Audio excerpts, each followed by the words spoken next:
Olá, telespectadores da TV Assembleia. Começamos agora mais um Frente a Frente.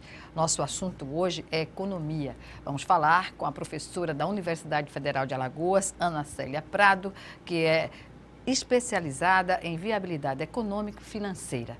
Portanto, a crise que atravessa o país e que atinge Alagoas, porque somos um dos estados mais pobres da federação, não podemos ficar à margem dessa discussão. E a taxa de desemprego, somada a essa condição, que a de Alagoas supera a média nacional. A média nacional, 14,8%, a de Alagoas, na verdade, 14,8%, quando a taxa de desemprego nacional chega a 12%. Isso os dados estatísticos, não é, que revelam a gravidade da situação aqui em Alagoas. E daí, professor, eu agradeço antecipadamente a sua presença e pergunto, como, em geral, como os alagoanos devem entender esta crise, não é? E como ela que atinge, na maior parte, aos jovens, isso é estatístico também, na sua fase mais produtiva, que perfil pode se fazer do alagoano que está sentindo essa crise mais fortemente? Boa tarde a todos. O que a gente pode dizer é o seguinte, essa crise, ela não vem de agora, né? Ela teve o seu pico maior nos 2 últimos anos. Foi provocada por uma crise política, que é o pior, né? Quando você associa a política à economia, e porque você não tem o respaldo, né? De como o Estado pode dar solução para o que está acontecendo. Então, cai o país num descrédito, né? Os investimentos privados tendem a cair porque os empresários passam a não confiar mais em quem está no poder. Então, diz, como é que eu vou colocar o meu dinheiro num país que, entre aspas, está desorganizado?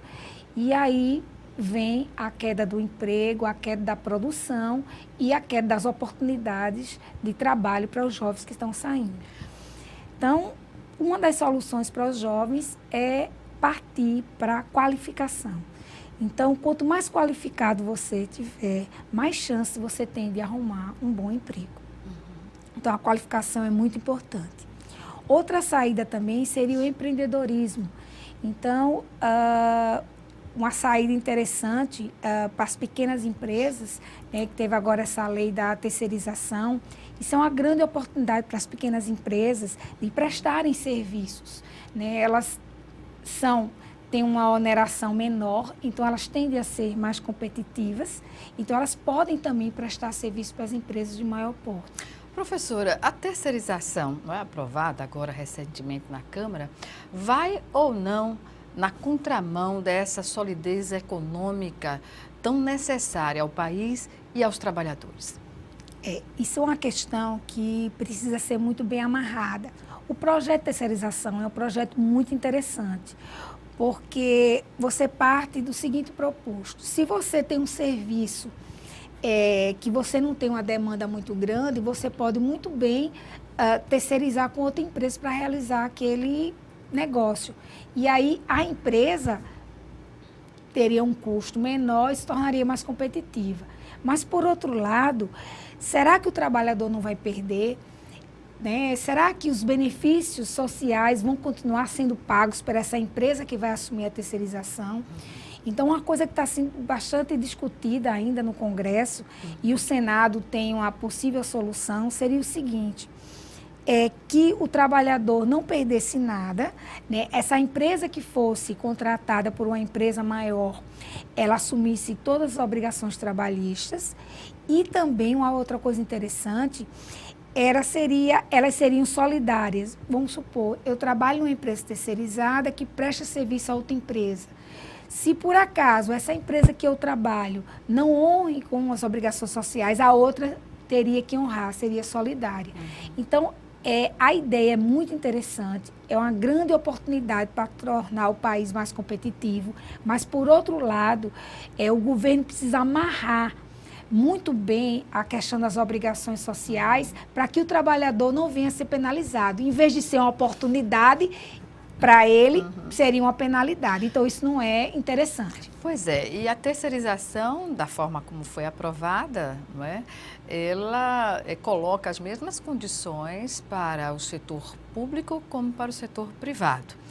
Aí eu pergunto, no setor público especificamente, a questão de ter setores estratégicos para o país e também para a economia.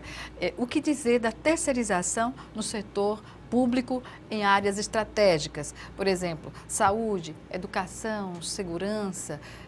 Como podemos visualizar a efetivação desse processo num segmento tão fragilizado como a gente tem acompanhado aí, por exemplo, a Operação Carne Fraca mostrou isso claramente, não é? Só aconteceu como acontece a corrupção no país porque há um agente público para facilitar essas ações. E, na verdade, a terceirização precariza a relação de trabalho, não é? Deixa muito aberto essa questão. É por isso que eu acho que essa emenda, né, que foi aprovada, ela precisa ser muito mais bem discutida para amarrar essa segurança, principalmente essa segurança jurídica. Porque eu acredito que a terceirização não vai trazer nenhum prejuízo para a prestação de serviço. Muito pelo contrário, ela pode ser até uma oportunidade de melhorar, mas desde que você tenha controles, e controles rígidos, porque não é você deixar de prestar um serviço para a sociedade, você prestar e você terceirizar esse serviço para uma outra empresa prestar, que vai melhorar ou vai piorar. Isso vai depender de como for feito esse contrato e de como você vai controlar como esse contrato está sendo executado. A questão da fiscalização, que no setor público já se mostra muito débil, não é? A fiscalização vai ser o fator determinante para comprovar a eficácia, a eficiência, melhor dizendo, desse novo sistema de trabalho. E também, nem só a fiscalização, mas também a questão das penalidades. Porque se você deixar muito bem amarrado a questão da prestação de serviço e das penalidades que você pode vir a sofrer se não as cumprir, aí sim você tem como cobrar, né? E até essa empresa, uma das penalidades seria de não poder mais prestar esse tipo de serviço e outras penalidades a mais que ela poderia ter. Hoje, sem estar estabelecida a terceirização dessa forma, em lei, não é? Já acontece no serviço público com a contratação de profissionais temporários para essas áreas. E a gente sabe da precarização desse trabalho. Há o temor de que, com a terceirização já legalizada por meio de lei no país, esse mesmo problema perdure. Como a senhora vê esse universo? Eu acredito que a questão da terceirização é um caminho sem volta, né? Porque, embora muitos partidos políticos defendam um Estado forte, pesado, a gente vê que a realidade hoje em dia não permite mais isso. Os estados eles têm que ser pequenos, eles não podem ter déficit. Então, muitas das atividades que o Estado puder passar para o setor privado, que é mais competitivo, isso é um caminho sem volta. A não ser que o Estado tenha condições de fazer um bom serviço. Como ele não tem condições de fazer investimentos, você não pode deixar que a sociedade seja penalizada. Na questão, por exemplo, da Previdência, a gente está vendo, acompanhando esse debate nacional, agora mesmo há um entendimento entre lideranças políticas e o governo no sentido de colocar prazo para os estados, né, fazerem as suas previdências próprias, resolver o que é que vai fazer com a previdência de cada estado, mas o que se observa é que não há, a CPI da Previdência está empenhada em mostrar que não há déficit na Previdência, o que há é má gestão dos recursos e que, na verdade, a gente observa isso muito claramente quando pega uma conta de energia elétrica e lá está lá COFINS. Né? Quer dizer, PIS, COFINS, alguma coisa nesse sentido, que a forma de captação de recursos para a Previdência não se prende apenas à contribuição, que é uma contribuição, digamos assim, obrigada a ser feita, não é, por lei, mas se o trabalhador hoje vê que não tem perspectiva de se aposentar, que vai pagar para não usufruir pela quantidade de tempo que leva agora para se aposentar, podia ser até facultativo, não é? É. É uma questão de lógica do sistema. A questão da Previdência, essa reforma da Previdência, ela tem que acontecer. O que está acontecendo no país é o seguinte, o bom seria que você fizesse uma reforma geral, né, que abrangesse todos os trabalhadores, tanto do setor público, sem exceções, e tentasse melhorar as distorções que há no sistema. Né? Então, você vê no sistema pessoas que se aposentam com antes de 50 anos e pessoas que morrem e não conseguem se aposentar. Camponeses, né, por exemplo. Você vê também a questão dos aberrações de salários. Né? A maioria tem aposentadoria de um salário mínimo e tem alguns que têm aposentadorias milionárias. Então, essas distorções não podem acontecer. Todo mundo tem que ter a mesma coisa, não pode ter privilégios para um e não ter para os outros.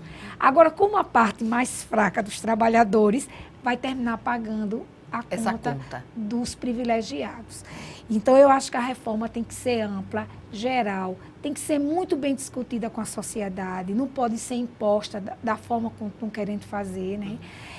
Foi um erro do governo Temer ter colocado essa reforma dessa forma, né? O governo...